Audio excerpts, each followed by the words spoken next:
माता की बोलो बोलो भारत माता की बोलो बोलो भारत माता की वंदे वंदे वंदे भारतीय जनता पार्टी दৈপা মণ্ডলৰ আজি আমাৰ সদস্য ভৰ্তি অভিযানৰ কৰ্মশালাৰ উপস্থিত থকা তথা আমাৰ এই মণ্ডলৰ সভাপতি আমাৰ বন্ধুবৰ ৰফিকুল ইছলাম ডাঙৰীয়া মোৰ লগত উপস্থিত হোৱা ভাৰতীয় জনতা পাৰ্টিৰ বিগত লোকসভা ইলেকশ্যনৰ শিৱবাজাৰ সমষ্টিৰ বিস্তাৰক হিচাপে দায়িত্ব দিছিল ৰাজ্যিকে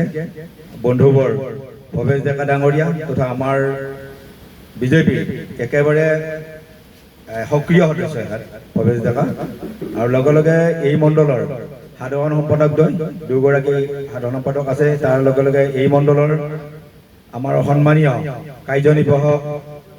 বন্ধুসকল আমাৰ মৰ্চাসমূহৰ আমাৰ 8টা মৰ্চা আছে এই মৰ্চাসমূহৰ সন্মানীয় সভাপতি সম্পাদকসকল আমাৰ বোথৰ সন্মানীয় সভাপতিসকল বোথৰ সভাপতিসকল সাধাৰণ সম্পাদকসকল শক্তি কেন্দ্ৰৰ সন্মানীয় আহ্বায়ক মণ্ডলী লগতে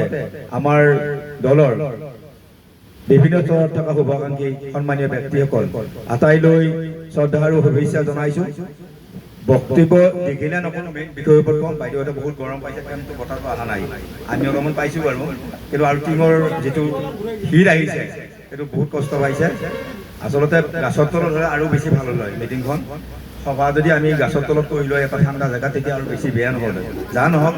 মণ্ডল সভাপতি ডাঙৰীয়া এটা ভাল পৰিৱেশ সৃষ্টি কৰিম বুলি এনেকৈ মাতিছে সভাখন একো ডাঙৰ কথা নহয় আমি সকলোৱে দলৰ কাৰণে আমি দেশৰ কাৰণে ৰাইজৰ কাৰণে আৰু মণ্ডলটোৰ কাৰণে কষ্ট কৰিলে একো নহয় আমিতো একে পথাৰত ঘূৰিব বাইদেউহঁতে বহুত কষ্ট কৰি ঘূৰি ৰয় আৰু যিহেতুকে আমি সকলোৱে গাঁৱৰ মানুহ বহুত কষ্ট কৰি ডাঙৰ হোৱা